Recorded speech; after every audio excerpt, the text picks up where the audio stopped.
کر بیٹا بازار میں نہیں جاتا تھا. میرے آقا نے فرمایا گھر بیٹھے ماں کی خدمت کر، ماں کے قدموں تلے اللہ نے جنت رکھ دی ہے. اور فرمایا باپ کی خدمت کر، جنت کا جو مین دروازہ ہے اللہ نے وہ باپ کو بنا رکھا ہے. آپ والدین موجود ہیں، بتائیں اگر حضور نہ آتے تو آپ کو یہ عظمت ملتی؟ اگر دین نہ ہوتا تو آپ کو عظمت ملتی؟ اسی دین کی وجہ سے، جس دین کی وجہ سے اللہ نے ماں کے قدموں تلے جنت رکھ دی اور باپ کو جنت کا دروازہ بنا دیا. میرا سوال ہے باپ سے بھی اور ماں سے بھی، اللہ نے اسی ماں باپ کو اولاد عطا فرمائی.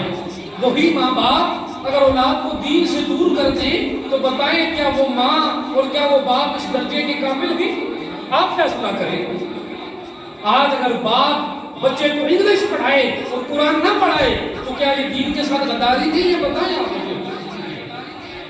ارے وہ ماں اپنے بچے کو وقت اس کا گزارنے کے لیے اسے ڈرامہ لگا کر اگر دے دے، وہ قرآن نہ پڑھائے تو بتائیں دین کے ساتھ غداری ہے یا نہیں؟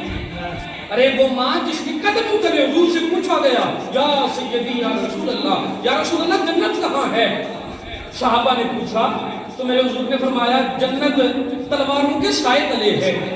میرے حضور نے کرم فرمایا، ماں کو اتنی عظمت عطا فرمائی کہ تلواروں کے سائے تلے سے جنت کو اٹھا کر ماں کے قدموں تلے رکھ دیا ہے.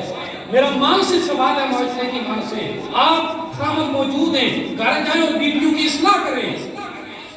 ایک ماں کے قدموں تلے اگر اللہ نے جنت رکھ دی ہے اتنا مقام، وہ ماں جسے بازار میں بیچا جاتا تھا اور کچھ روایات کے اندر آیا کہ ماں باپ مر جاتا نا اگر تو بیٹا ماں کے ساتھ زنا کیا کرتا تھا. معاذ اللہ لا یعوذ باللہ. دین نہیں تھا، حضور نہیں تھے، حضور آئے، دین پھیلا، تلواروں کے سائے تلے سے جنت کو اٹھا کر ماں کے قدموں تلے رکھ دیا ہے. مجھے بتائیں اگر وہی ماں اپنے بچے کو سکول بھیجنے لگے، آپ توجہ کریں اور الفاظ سنیں، اگر میں جھوٹ بول رہا ہوں تو آپ میں سے ہر بندہ مجھے ٹوک سکتا ہے. ایک ماں جو اسے پتہ ہے میرے بچے نے سکول کس دن جانا ہے، نماز اس نے ماں نہیں اٹھنی ہے جی، قرآن پڑھنا اس نے ماں نہیں اٹھنی، لیکن سکول جانا ہے کیونکہ سکول فیسیں دیتی ہیں جانی ہے جی، کیونکہ سکول گڈی بھی لائی گی تو اس کا بھی کرایہ دیتا جانا. توجہ سے سنیں یہ باتیں.